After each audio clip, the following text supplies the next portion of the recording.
السلام علیکم ورحمۃ اللہ وبرکاتہ.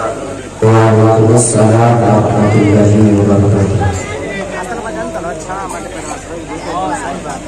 الحمد للہ الذی خلق اللوح والقلم والصلاة والسلام علی سید الانبیاء والامم وعلى آله وأصحابه الذين نصبوا في الأرض راية الإسلام والعلم.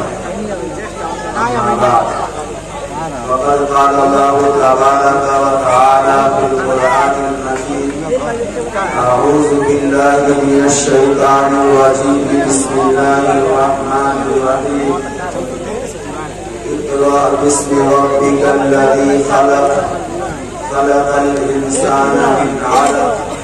اقرأ وربك الأكرم الذي علم بالقلم علم الإنسان ما لم يعلم. صدق الله العظيم. وقال النبي صلى الله عليه وسلم: إنما أنا قاسم والله يعطي، أو كما قال عليه الصلاة والسلام.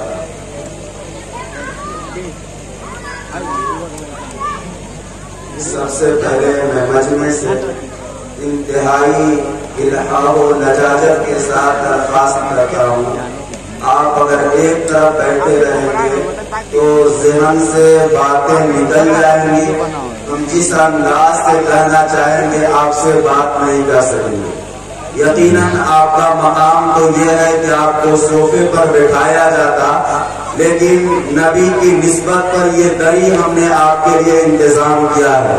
اگر آپ مناسب سمجھیں تو برائے مہربانی کرسیوں کو چھوڑ کر کے اس مجمع والی جگہ کو پوری کرنا.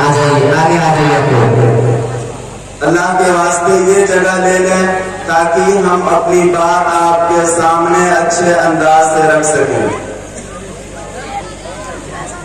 کرسی چھوڑنے کے دل نہیں کر رہا ہے تو کرسی لے کر ہی آ جائیے، لیکن آگے آ جائیے. آگے بھائی سامنے آ جائیے. آ جائیے. جو لوگ یہ بغل میں کھڑے ہیں وہ بھی آگے آ جائیے. مسئلے میں آگے بڑھ جائیے. آ جائیے آپ لوگ.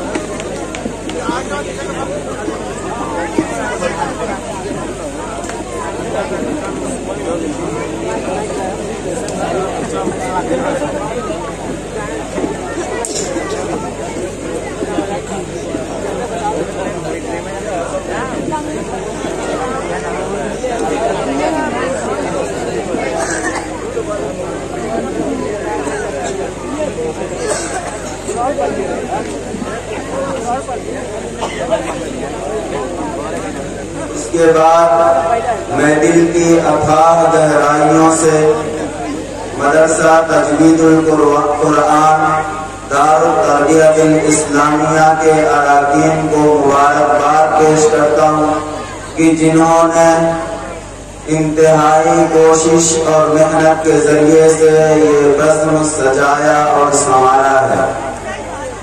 اور آخر میں اسٹیج پر تشریف فرما حضرات علماء کرام، خصوصاً آسمان علم کے نیر تابہ استاذی و مولائی حضرت مولانا رفیق النندان صاحب القاسمی، استاد حدیث جامعہ اسلامیہ مظفرپور اعظم گڑھ، اور اس علاقے کے معروف اصحاب مفتی سے تعلق رکھنے والے حضرت مولانا و مفتی سعید احمد صاحب شیخ الحدیث جامعۃ المومنات اسلامیہ بشیر نگر مسہری، اور استاد گرامی حضرت مولانا عبدل صاحب قاسمی. ان حضرات سے میں عرض گزار ہوں کہ حضرت والا آپ لوگوں کے سامنے میں نے اپنی یاد کردہ چند اسباب عرض کرنے کی کوشش کروں گا. آپ حضرات سے گزارش ہے توجہ فرمائیں، اور اگر کہیں چوک کر جاؤں تو اصلاح بھی فرما دیں. اور اس کے بعد دور دراز سے تشریف لائے ہوئے مہمانان اعظام، پردہ نشین مائیں بہنیں، آپ حضرات اگر دیکھ رہے ہو تو ہمارے اسٹیج کے پیچھے جو جلسے کا عنوان لگا ہے، یہ عنوان ہے اصلاح معاشرہ. یہ ایسی ہیڈنگ ہے جو ہمارے اسٹیجوں پر سب سے زیادہ نمایاں اور ہائی لائٹ کیا جاتا ہے، اور اکثر جلسوں میں اس عنوان کو رد کر کے علماء کے بیانات ہوتے ہیں، اس پر سیمینار اور جلسے کیے جاتے ہیں۔ ملی تنظیمیں، فلاحی ادارے اور دیگر تنظیموں کی کوشش ہے کہ معاشرے کے اندر اصلاح کی جائے، لیکن ابھی تک کا جو نتیجہ اور رزلٹ ہے ہمارے خیال سے وہ نیل بٹا سناٹا ہے۔ یعنی جتنی کوشش کی جا رہی ہے معاشرہ دن بدن زوال کی طرف گرتا چلا جا رہا ہے۔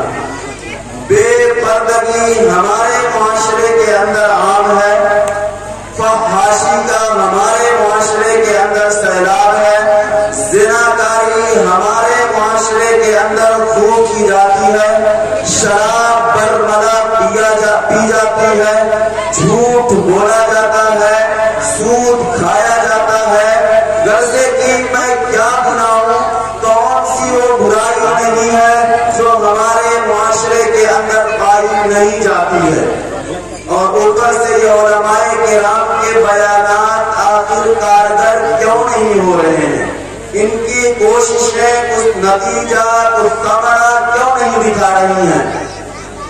آج میں اپنے قلیل مطالعے کے مطابق کوشش کروں گا کہ اس مرض کا صحیح علاج کیا ہے، وہ کون سی تھیوری ہے، وہ کون سا راستہ ہے جس پر اگر معاشرے کو لگایا جائے تو انشاءاللہ اللہ کی ذات سے امید ہے کہ معاشرے کے اندر اصلاح ہو سکتی ہے۔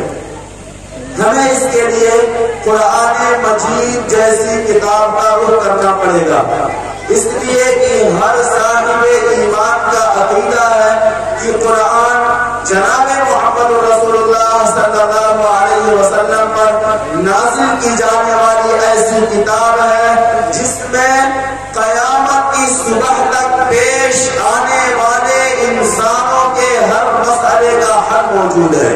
ہماری ماں کے گود سے لے کر کے قبر کے گڈھے تک جانے تک زندگی کے جس موڑ پر ہمیں جو بھی مسئلہ درپیش ہو، ہمارا عقیدہ، ہمارا ایمان اور ہمارا ماننا ہے کہ اس کا حل قرآن کے اندر موجود ہے۔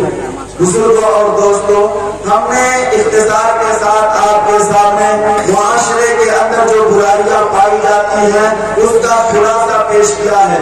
یہی سارے حالات اگر آپ تاریخ کے نسلوں میں دیکھیں تو 1450 سال پہلے جس وقت جناب محمد رسول اللہ صلی اللہ علیہ وسلم دنیا کے اندر تشریف لائے تھے، اس میں سے کوئی ایسی برائی نہیں ہے جو اس دور میں نہ پائی جاتی ہو۔ شراب پانی کی طرح پی جاتی تھی، زنا کھلے عام کیا جاتا تھا، بچیوں کو زندہ درگور کیا جاتا تھا۔ خانہ کعبہ جیسی مقدس جگہ جس کو حضرت ابراہیم اور اسماعیل نے مل کر کے اس لیے بنایا تھا کہ اس میں ایک رب کی عبادت کی جائے گی، اس کے اندر 360 بتوں کی پوجا کی جاتی تھی۔ اور ان حالات کے اندر جناب محمد رسول اللہ صلی اللہ علیہ وسلم جب دنیا کے اندر تشریف لائے اور آپ کی عمر مبارک 40 سال کے قریب ہونے کو گئی اور بظاہر ایسا لگنے لگا کہ آپ کو نبوت سے سرفراز کیا جائے گا۔ مسلم اور بخاری کی روایت ہے، حضرت عائشہ رضی اللہ تعالیٰ عنہا کا فرمان ہے، کہتی ہے حُبِّبَ إِلَيْهِ الْخَلَاءُ، ان دنوں میں آپ صلی اللہ علیہ وسلم کو تنہائی محبوب کرا دی گئی، مطلب مجمع میں رہنا، معاشرے کے ساتھ اٹھنا اور بیٹھنا، اس سے زیادہ آپ کو اچھا یہ لگتا تھا کہ آپ کہیں تنہائی میں چلے جائیں اور جا کر کے آپ عبادت کریں۔ چنانچہ روایت کہتی ہے وَكَانَ يَطْلُعُ إِلَى غَارِ حِرَا، کہ جناب محمد رسول اللہ صلی اللہ علیہ وسلم اس دلی جذبے کی وجہ سے لوگوں کے معاشرے سے ہٹ کر کے ایک تنہائی کی جگہ غار حرا میں جا کر کے جاگزی ہو گئے تھے۔ وہاں کرتے کیا تھے؟ روایت کہتی ہے وَيَتَحَنَّفُ فِيهِ، غار حرا کے اندر عبادت کیا کرتے تھے۔ یہ عبادت کس نوعیت کی تھی، کس کنڈیشن کی تھی؟ مفسرین نے، محدثین نے اس میں کئی اقوال نقل کیے ہیں، لیکن میں ان سارے اقوال کو چھوڑ کر کے اپنے عنوان سے ملتا جلتا جو قول ہے اس کو لے کر کے اس روایت کی تشریح کرنے لگا ہوں۔ مفسرین کہتے ہیں کہ جناب محمد رسول اللہ صلی اللہ علیہ وسلم غار حرا کی تنہائیوں میں بیٹھ کر کے مکہ کے اندر خصوصاً اور پورے عالم کے اندر پھیلے ہوئے عموماً جو برائیاں تھیں اس پر غور و فکر کیا کرتے تھے کہ بارے الہ یہ تیری بنائی ہوئی مخلوق ہے، تیری عبادت کو چھوڑ کر کے یہ 360 بتوں کی پوجا کرتی ہے، تیرے حرام کردہ چیزوں کو پیتی ہے، تیرے منع کردہ کاموں کو کرتی ہے اور تیرے حکم کردہ کاموں سے یہ بچتی ہے۔ اس کو بچانے کے لیے ہمیں کیا راہ اپنانا چاہیے؟ یہ دلہن، یہ درد، یہ قلق اور یہ تکلیف جناب محمد رسول اللہ صلی اللہ علیہ وسلم کے سینے میں پنپ رہی تھی۔ روایات کے ذریعے سے پتہ چلتا ہے پورا 6 مہینے کا عرصہ جناب محمد رسول اللہ صلی اللہ علیہ وسلم کا اس حال میں گزرا ہے کہ امت کی فکر ہے کون سا راستہ اپنا کر کے معاشرے کو سیدھے راستے پر لایا جاتا ہے، حتیٰ کہ اللہ تبارک و تعالی نے جناب محمد رسول اللہ صلی اللہ علیہ وسلم کی اس دلہن کو اور اس قلم کو اہمیت دی اور عرش اعظم سے جبرائیل امین کے ذریعے سے قرآن مجید جو اللہ تبارک و تعالی کی دنیا انسانیت کے لیے سب سے آخری کتاب ہے، اس آخری کتاب کی سب سے پہلی آیت پڑھ کر کے جبرائیل امین کو دنیا کے اندر بھیجا ہے۔ مسلمانوں ذرا غور سے میری بات سمجھنے کی کوشش کیجیے گا۔ جبرائیل امین غار حرا کی تنہائیوں میں جناب محمد رسول اللہ صلی اللہ علیہ وسلم کے پاس آئے۔ آپ صلی اللہ علیہ وسلم کا بیان ہے فغطنی، مجھے پکڑ کر کے دبوچا اور یوں لگ رہا تھا کہ میری اب جان گئی اور تب جان گئی، اور کہا کیا اقرا، اے نبی پڑھیے۔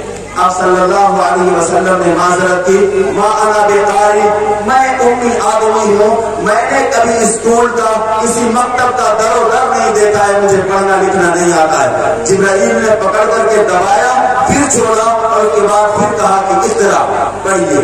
روایت تفصیلی ہے، اس میں 3 مرتبہ جبرائیل نے آپ صلی اللہ علیہ وسلم سے اقرا اقرا اقرا کہا، مطلب پڑھیے پڑھیے پڑھیے، لیکن جب آپ صلی اللہ علیہ وسلم مسلسل معذرت کرتے رہے تو 4تھی مرتبہ جبرائیل امین نے بذات خود پڑھنا شروع کیا، اقرا بسم ربک الذی خلق خلق الانسان من علق اقرا وربک الاکرم الذی علم بالقلم علم الانسان ما لم یعلم۔ مسلمانوں یہ اللہ تبارک و تعالی کی دنیا انسانیت کے لیے آخری کتاب ہے۔ تقریباً 600 سال کے بعد آسمان کا زمین سے رشتہ جڑا ہے۔ حضرت عیسیٰ علیہ السلام کے دنیا سے جانے کے بعد نبیوں کا سلسلہ کٹا ہوا تھا، وحی کا سلسلہ منقطع تھا، خدا انسانوں سے گفتگو نہیں کر رہا تھا، لیکن جب خدا نے انسانوں سے گفتگو کی آغاز اور شروعات کی ہے، معاشرے کی حالت کیا ہے میں نے آپ کو بتایا، زنا بھی ہے، شراب بھی ہے، قتل بھی ہے، بچیوں کو زندہ دردور کرنا بھی ہے، شرک بھی ہے، ہر عبادت سے دوری ہے، لیکن اللہ تبارک و تعالی ان حالات کے اندر جو سب سے پہلا حکم دے رہا ہے نا وہ اقرا، یعنی پڑھیے۔ اور ایک بار نہیں مسلمانوں، حدیث کے اندر 3 مرتبہ اور قرآن کی جو 5 آیتیں ہیں، ان 5 آیتوں کے اندر اگر آپ غور کریں 5 مرتبہ تعلیم، علم، ایجوکیشن اور تعلیم پر دلالت کرنے والے الفاظ ہیں۔ نمبر 1 اقرا، پڑھیے، بسم ربک الذی خلق خلق الانسان من علق اقرا۔ نمبر 2 پڑھیے، اقرا علم بالقلم علم الانسان ما لم يعلم علم بالقلم علم الانسان ما لم يعلم۔ اس طریقے سے 5 مرتبہ آیت کے اندر اور 3 مرتبہ روایت کے اندر 8 مرتبہ اللہ تبارک و تعالی پہلی مرتبہ پڑھنے کا حکم دے رہا ہے۔ مسلمانوں پتہ یہ چلا کہ دنیا کے اندر اگر اصلاح کا کوئی بھی راستہ ممکن ہے، محض تعلیم ہے، محض ایجوکیشن ہے، محض نالج ہے، محض اسٹڈی ہے، اس کے علاوہ کوئی راستہ نہیں ہے۔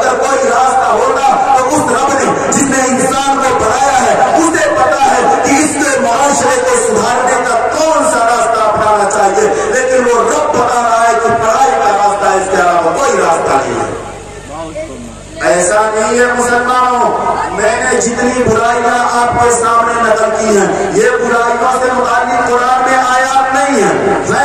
چوری سے متعلق قرآن مجید کہتا ہے السارق والسارقۃ فاقطعوا ایدیہما.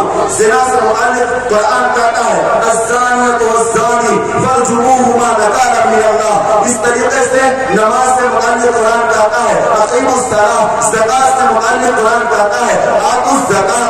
حج سے متعلق قرآن کہتا ہے اتموا الحج والعمرۃ للہ. اور اسی طریقے سے روزے سے متعلق قرآن کہتا ہے اتموا الصیام الی اللیل. ارے نام طور پر کبھی سے متعلق قرآن کہتا ہے ویل للمطففین الذین اذا اکتالوا علی الناس یستوفون واذا کالوهم او وزنوهم یخسرون. قتل الغرق سے متعلق قرآن کہتا ہے من قتل نفسا متعمدا فجزاؤه جہنم. ایک جگہ کہتا ہے من قتل نفسا جس نے ایک انسان کو قتل کیا اس نے گویا کہ پوری انسانیت کو قتل کیا. لیکن ان ساری احکام کو چھوڑ کر کے قرآن مجید کی 6666 آیتوں میں سے جو پہلی 5 آیتیں ہیں تعلیم سے متعلق ہیں اور 77,701 ورس میں سے جو فرسٹ ورڈ ہے وہ اقرا ہے. پڑھیے. افسوس کی تعلیم و ترقی میں ہے پیچھے جس قوم کا آغاز اقرا سے ہوا تھا. ہماری تو شروعات تعلیم سے ہوئی تھی لیکن آپ سرکاری رپورٹ کا اندازہ لگا لیں کتنے لوگ ہیں ہمارے معاشرے میں پڑھنے والے. بزرگوں اور دوستوں اس کا مطلب یہ ہے کہ معاشرے کے اصلاح کا ایک راستہ ہے تعلیم. اور بھی کئی دلائل میں آپ کو اس کے اوپر دے سکتا ہوں لیکن میں اپنی بات مختصر کر کے وقت کے اندر اپنی بات کہہ کے آپ کو سمجھانے کی کوشش کروں گا. تو معاشرے کے اصلاح کا پہلا راستہ تعلیم ہے. اس کی اہم وجہ قرآن مجید کے اندر اللہ تبارک و تعالیٰ نے ارشاد فرمایا انما یخشی اللہ من عبادہ العلماء. علم کا خاصہ علم کی صفت ہے کہ جس کے اندر جتنا علم ہوتا ہے وہ اسی کے وقت اللہ سے ڈرتا ہے. حقیقی علم کا یہ خاصہ ہے. یہ ہو نہیں سکتا ہے کہ کسی کے اندر حقیقی علم ہو اور اللہ سے ڈرتا نہ ہو. اس کی آسان سی مثال میں آپ کو دینے لگا ہوں. آپ کے سامنے یہ معزز علماء کرام کا جبکہ بیٹھا ہوا ہے. ان کے سروں کے اوپر ٹوپیاں ہیں, ان کے چہروں کے اوپر داڑھیاں ہیں, ان کے جسموں کے اوپر نبی کا لباس ہے. آپ ان سے معلوم کریں کسی نے گن پوائنٹ پر ان سے بنوایا ہے کیا نبی کے لباس پہننے کو؟ کسی نے مجبور کیا ہے, کسی نے فورس کیا ہے ان کے اوپر آپ کو داڑھی رکھنی پڑے گی, آپ کو ٹوپی لگانی پڑے گی, آپ کو نبوی لباس پہننا پڑے گا؟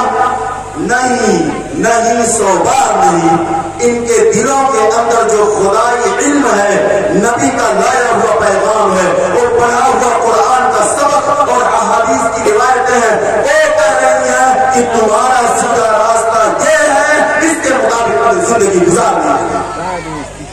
اس لیے بزرگوں اور دوستوں خدا کے لیے آپ اپنی نسلوں کو تعلیم کی راہوں پر لائیں. یہاں پر ایک بہت بڑا مسئلہ یہ کھڑا ہو جاتا ہے کہ علم سے کون سا علم مراد ہے.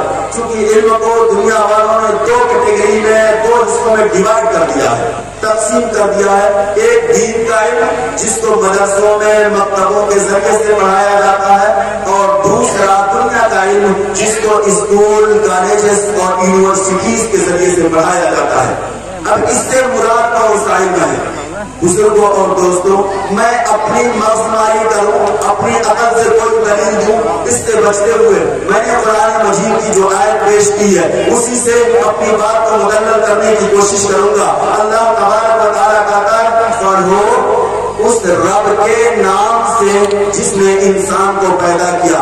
بزرگوں اور دوستوں آپ بتائیں دنیا کے اندر وہ کون سا تعلیم, وہ کون سی تعلیم ہے جس کی شروعات اللہ کے نام سے ہوتی ہے؟ کالجز کے اندر چلے جائیں ABCD کاکا دادا وغیرہ ذالک کے الفاظ کے ذریعے سے تعلیم کا آغاز کیا جاتا ہے. لیکن مدرسے کے اندر مکتب میں پہلے دن بچہ جب پہنچے گا وہ ایک چھوٹا سا قاعدہ لے کر کے اس کو استاد محترم جب پڑھانا شروع کریں گے پہلا بسم اللہ الرحمن الرحیم, یہ سینٹینس اور یہ رویہ اور یہ انداز بتا رہا ہے کہ قرآن اس تعلیم کو حاصل کرنے کی ترغیب دے رہا ہے, اس پر ابھار رہا ہے جس کی کی شروعات اللہ کے نام سے ہوتی ہے، جو انسان کو پڑھنے کے بعد انسان کا رشتہ اللہ سے جوڑ دیتا ہے، انسان کے دل میں خوف، خشیت اور اللہ کا ڈر پیدا کر دیتا ہے۔ بزرگوں اور دوستوں، اللہ کا خوف یہ ایک ایسا فارمولہ ہے نا، جس انسان کے اندر یہ وصف پیدا ہو گیا، کسی بھی موڑ پر وہ بھاگ نہیں سکتا ہے۔ ایک روایت ہے، ترمذی شریف کی روایت ہے، حضرت عباس بن ساریہ رضی اللہ تعالیٰ سے مروی ہے، کہتے ہیں وَأَذَنَ رَسُولُ اللَّهِ صلی اللہ علیہ وسلم ذَاتَ يَوْمٍ مَوْعِظَةً بَلِيغَةً ذَرَفَتْ مِنْهُ الْعُيُونُ وَوَجِلَتْ مِنْهُ الْقُلُوبُ۔ ایک دن ہمارے درمیان جناب محمد رسول اللہ صلی اللہ علیہ وسلم تشریف لائے اور ہمارے درمیان جو بیان کیا نا، وہ بیان اتنا اثر انگیز تھا کہ بیان سن کر کے ہماری آنکھیں ڈبڈبا گئی اور دل تھرا گئے۔ یعنی بیان کا اثر ہمارے انسائڈ اندرونی جسم پر بھی اور آؤٹسائڈ بیرونی جسم پر بھی اس کا اثر پڑ رہا تھا۔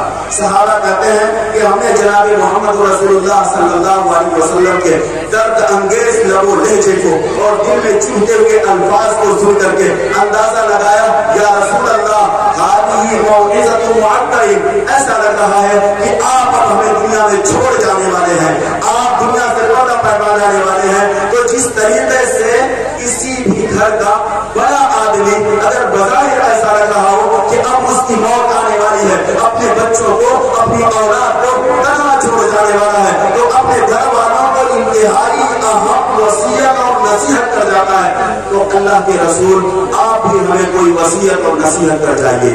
اس موقع پر آپ صلی اللہ علیہ وسلم نے صحابہ کے مجمع کو 4 نصیحتیں فرمائی تھی۔ میں ساری نصیحتیں آپ کے سامنے نہیں نقل کر رہا ہوں، میں اپنے موضوع سے متعلق اس میں سے ایک نصیحت نقل کرنے لگا ہوں۔ جناب محمد رسول اللہ صلی اللہ علیہ وسلم نے ارشاد فرمایا، علیکم بتقوی اللہ۔ بھائی میرے مجمع، میری محنت کے تیار کردہ صحابہ، میری ایک نصیحت یاد رکھنا، زندگی کے ہر موڑ پر اللہ سے ڈرتے رہنا۔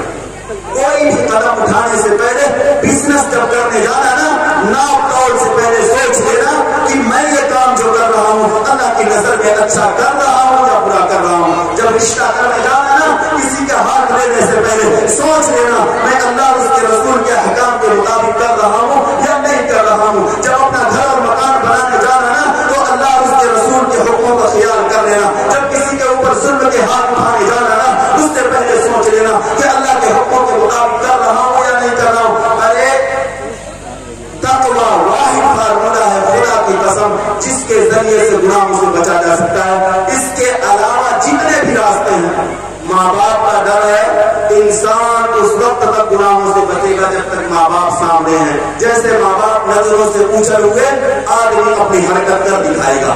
استاد کا ڈر ہے، پولیس کا ڈر ہے، ایجنسیز کا ڈر ہے، یہ سارے ڈر اس وقت تک کام آئیں گے جب تک یہ ہتھ کنڈے اور یہ ایجنسیاں ہمارے ساتھ ہیں، اور جیسے ہی نظروں سے اوچھل ہو جائیں گی، اس کے بعد آدمی اپنی نفس امارہ کی وجہ سے برائیوں پر آمادہ ہو جائے گا۔ لیکن اللہ کا خوف واحد چیز ہے جو ہر وقت انسان کے ساتھ ہے اور اس کے ذریعے سے برائیوں سے بچا جا سکتا ہے۔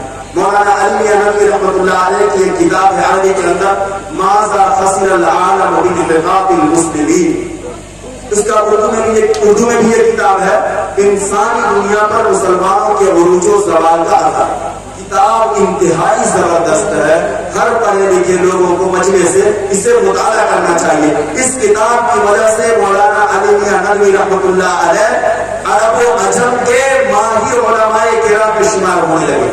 اس پوری کتاب کو تو میں آپ کے سامنے نہیں بیان کر سکتا، اس کا خلاصہ میں نقل کرنے لگا ہوں۔ حضرت علی نبی رحمۃ اللہ علیہ کہتے ہیں کہ مسلمانوں کی جو حکومت تھی نا اور مسلمانوں کا جو دور خلافت تھا وہ انتہائی کامیاب تھا۔ آپ نے اپنے فاروق اعظم کے جانے کتنے عدالت کے واقعات سنے ہوں گے اور دوسرے بھی صحابہ کرام کے میں تفصیل نہیں بیان کر سکتا۔ کہتے ہیں اس دور کے اندر جو کامیابی تھی اور اس کے بعد دوسروں کے دور میں جب حکومت آئی ہے تو حکومت انتہائی ناکام ہے، کرپشن کا دور ہے، جج بیٹھا اپنی کرسی پر پیسے کے ذریعے سے وہ فیصلے کچھ کا کچھ کر دیتا ہے، وکیل پیسے لے کر کے قاتل کی حمایت کر دیتا ہے، معاشرے کے اندر جو آدمی بڑا ہے وہ اپنی بلبوتے پہ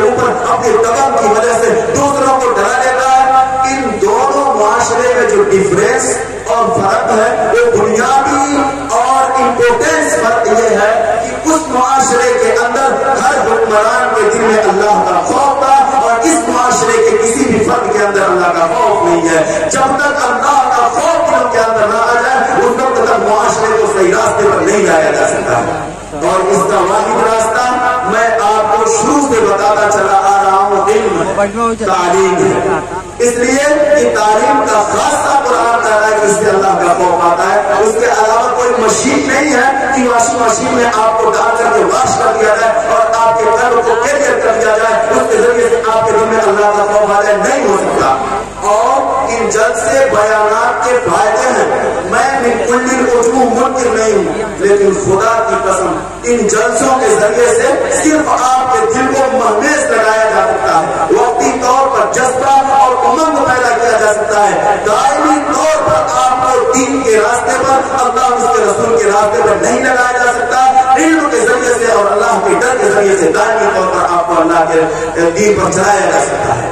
اس لیے خدا کے واسطے اپنی نسلوں کو پڑھائیں. اچھا ایک بات کو نسل وضاحت کر کے اپنی بات ختم کرنے لگا ہوں. قرآن مجید کی جو آیت تھی ہم نے کہا کہ علم کی دو شکیں اور دو حصوں میں ڈیوائڈ کر دیا گیا. ایک دین کا علم اور دوسرے دنیا کا علم. قرآن کی آیت سے دین کا علم مراد ہے دنیا کا علم مراد نہیں.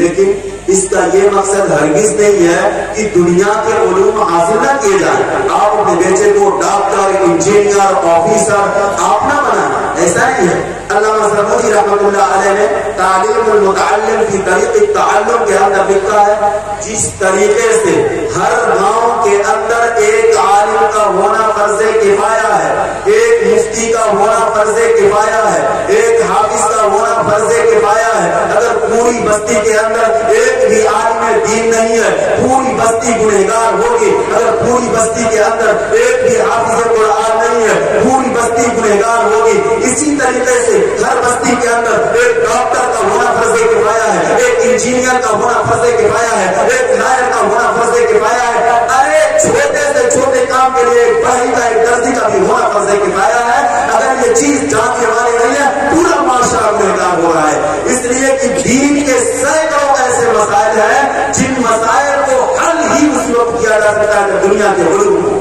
مثال کے طور پہ وضو کس وقت معاف ہو جاتا ہے, غسل کس وقت معاف ہو جاتا ہے اور کب تیمم کی اجازت ہو جاتی ہے. اس کے لیے اصول فقہ کی کتابوں کے اندر مسئلہ لکھا ہوا ہے. مفتی صاحب تصدیق فرمائیں گے, حضرت استاد بھی تصدیق فرمائیں گے کہ اس کے لیے ایک ماہر مسلمان ڈاکٹر کا جب بتا دیا جائے اس کی طرف سے کہ پانی انتہائی مضر ہے, اب تمہارے لیے پانی کو ہاتھ لگانا تمہارے جان کے لیے یا تمہارے عضو کے طرف کا ذریعہ بن سکتا ہے, ایسے موقع کے اوپر شریعت اجازت دیتی ہے کہ آپ وضو چھوڑ دیں, غسل چھوڑ دیں, آپ تیمم سے کام چلائیں. آپ بتائیں جب پورے معاشرے کے اندر ایک بھی مسلمان ڈاکٹر ہے نہیں تو مسلمان ڈاکٹر کے بعد کیسے بتائے گا کہ آپ کو مفتیان کرام علماء کرام مسئلہ بتائیں کہ آپ وضو چھوڑ دیں, غسل چھوڑ دیں اور آپ تیمم سے کام لیں. اس لیے بزرگوں اور دوستوں خدا کے واسطے دین بھی پڑھیں اور دنیا بھی پڑھیں. نہ ہم دین پڑھتے ہیں نہ ہم دنیا پڑھتے ہیں. اور ایک ہمارے معاشرے کے اندر ایک بہت عجیب سی بات چل پڑی ہے کہ اس ملک کے اندر ہم اقلیت میں ہیں, مائنورٹی میں ہیں اور ہمارے جو دوسرے برادران وطن یہ اکثریت میں ہیں, ہمیں نوکریاں نہیں ملتی ہیں. ہم پڑھتے بھی ہیں تو بھی نوکریاں نہیں ملتی ہیں. میں نہیں مانتا, ڈنڈے کے چوٹ پر میں نہیں مانتا. اسی ملک کے اندر ڈاکٹر APJ عبدل کو اہمیت دی گئی ہے, اسی ملک کے اندر حامد انصاری کو اہمیت دی گئی ہے, اسی ملک کے اندر دوسرے آفیسرز کو اہمیت دی گئی ہے. بس بات اتنی ہے کہ آپ کو اپنے اندر وہ قابلیت وہ صلاحیت پیدا کرنی پڑے گی. اللہ تبارک و تعالی نے قرآن مجید کے اندر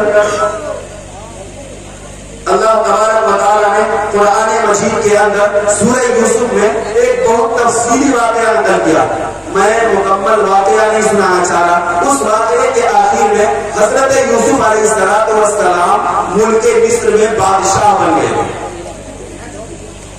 جو فائنینس ڈپارٹمنٹ تھا اس کے ہیڈ بن گئے تھے.